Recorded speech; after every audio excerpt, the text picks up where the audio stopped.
Brian Rowan's report begins with words from Gusty Spence, recorded secretly in prison 40 years ago. Why other loyalists, Ulster loyalists, within the confines of Long Cash? Most of the men in Long Cash are young men. Their ages range from 16 years, probably, to 21 years. The voice of Gusty Spence, secretly recorded in prison almost 40 years ago, asking for an end to violence. A person doesn't fight for fighting's sake, and I want to put the fighting aside. I want to see peace in Northern Ireland.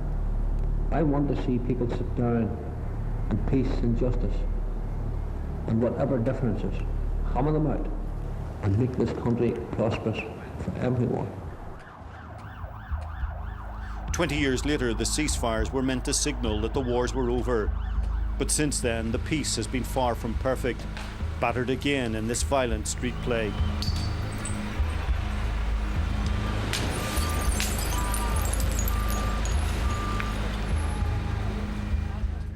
In the jargon of this place, they are called the ceasefire soldiers. Too young to have had any part in a decades-long conflict, but they're fighting in the peace. The questions: what for and who for?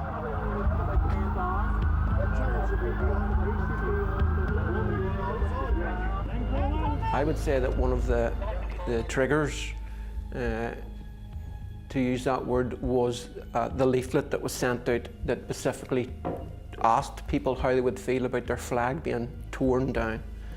And not removed, but torn down. And to young teenagers, that language is inflammatory. I think we all got to watch our language. Politicians right across the board, and how that language can inflame situations and add fuel to that fire. And I've seen evidence that right across the social media side from people that frankly should have known better.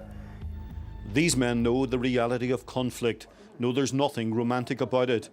Between them, they've spent more than 60 years in jail on the IRA and loyalist wings. Alistair Little, a former UVF prisoner, SOSP, served 12.5 years.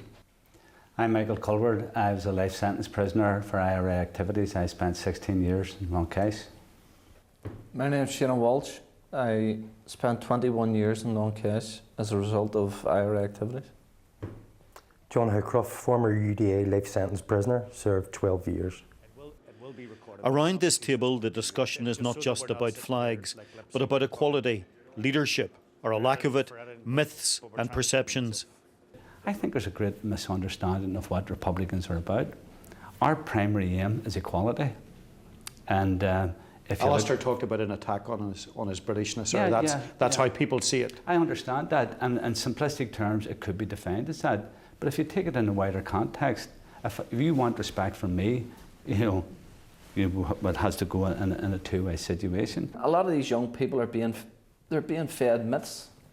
You know, that the people who are bottom of the pile in regards to the socio-economic situation within the North, that somehow the young loyalists are worse off than what the young people, 100 yards away in the Short Strand are, or in the Lower Falls. And it's not true. Ballymurphy, it's not true. But there is definitely a fear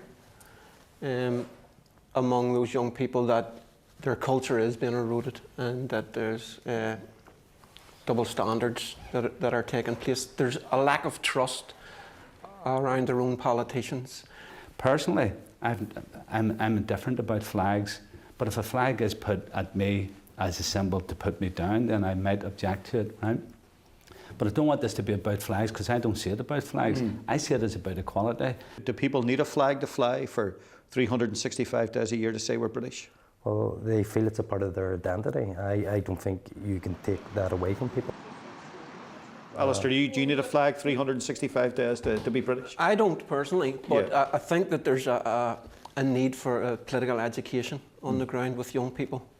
At an early age. I mean, there's a lot of people have fears about what they're losing, what they're not losing, that may not be true, but it's the perception. Until very recently, the damage was being done within loyalist areas. So it's young loyalist youth, destroying their own areas. Now we've seen that they've moved it on to the interface with the short strand, which is a very, very dangerous situation.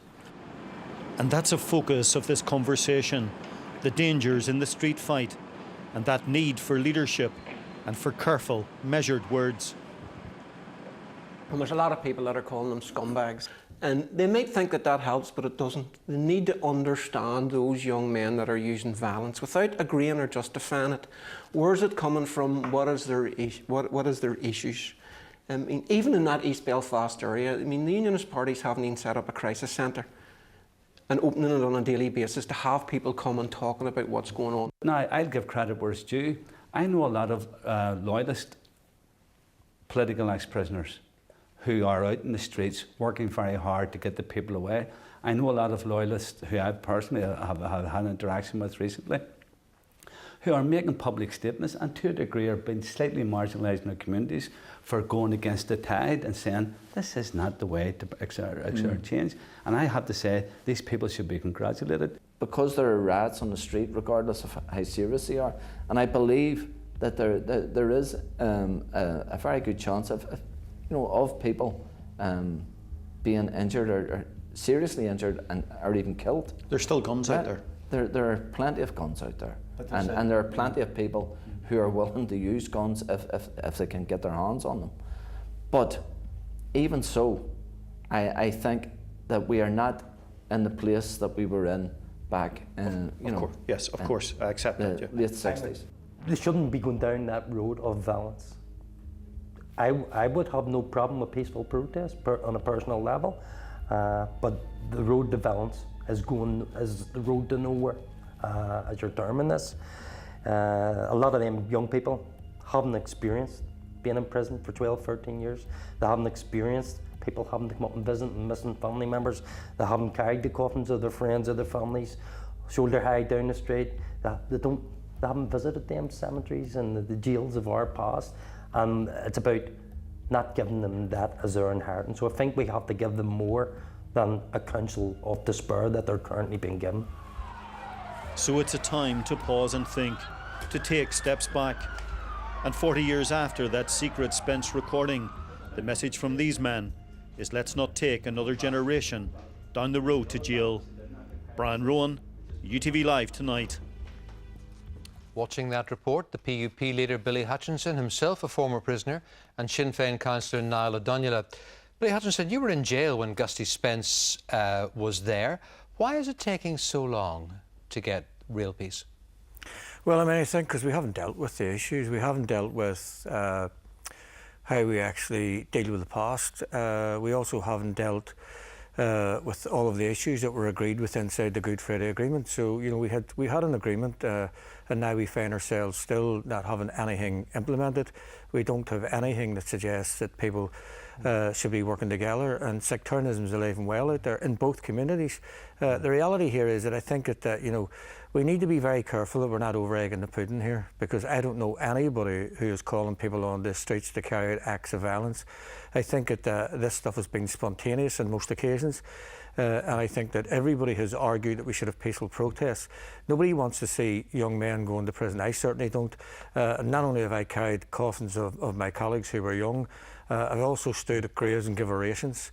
Now, as far as I'm concerned, the war is over. As far as I'm concerned, the only way forward is unarmed resistance. Just to challenge you on one point there, according to the police, the UVF have organised some not of these. According to the police, and I keep saying this, I think that the police are being disingenuous because in meetings with me they can't prove it. And what I'm saying is that whenever acts of brutality is being carried out and women are being beat to the ground, can we judge whether a man's a resident or a member of an organisation? So I refute that the UVF and East Belfast are involved in this. Niall O'Donoghue, we saw 4 former prisoners there doing something that politicians seem to have great difficulty in doing. They were sitting down, they were talking to each other, they were being civil with each other, they weren't banging each other's heads.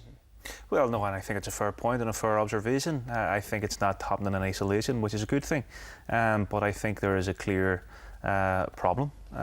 It seems to be concentrated within the loyalist community. We have seen that problem manifesting itself on the streets, particularly in East Belfast, and I do believe elements within the UVF in East Belfast are orchestrating much of this, as are elements of the British National Party and others. But equally, just to say, we're not talking about one community here. I mean, we are actually talking about two communities, and those people who were interviewed there make the point that the same issues affect both. And it is an important point, and it's maybe an important point that has been lost over the course of the last 6 weeks, particularly in the media output. The problems facing people in the Short Strand are exactly the same as the problems facing people in the Lower Newton Road. We heard that tonight. We heard it from 4 men who, between them, have got 60 years in jail. How can we make sure that the next generation don't repeat the mistakes of the past? Well, I think we look at the facts and we look at the reality, and we look at the investment, for example, in East Belfast. Short Strand hasn't got a postbox, for example, Paul. We've seen £21 million of investment in the Skeno Centre, which is doing fantastic work in bringing people together. So I don't necessarily adhere to this view, but I do think it's important to engage with young people all the time. But it's important to remember they're in the minority. I want to put the same point to Billy Hutchinson. How can you be sure that the sins of the past will not be repeated? Well, I mean, I think as a political party, we will work hard to make sure it doesn't happen. Everybody else needs to do that as well. But what I will say, Paul, is that, you know, we need to nail the lies that are about the BNP and others. Let's be very clear. You know, the Progressive Unionist Party don't work with the BNP. This is the people who have called these protests, and this is the people who's out in the streets. It's not being run by the BNP. Can I just ask a quick question of each of you? I've got about 10 seconds from each of you. Okay, Billy Hutchinson, we're talking about people trying to live together, trying to deal with the past and the symbols. Shouldn't discussions like that be happening off the street rather than on the street? Well, you know, our party has been saying all along that we support people who have been taken to the top of hill and left there, and we need to find alternatives to protests. Talks off the street rather than on the street? I'm up for it. It's where it needs to happen, but it can't happen in singular forums. It can't happen in isolation. It has to involve us all together. Niall Donula and Billy Hutchinson, thank you both very much.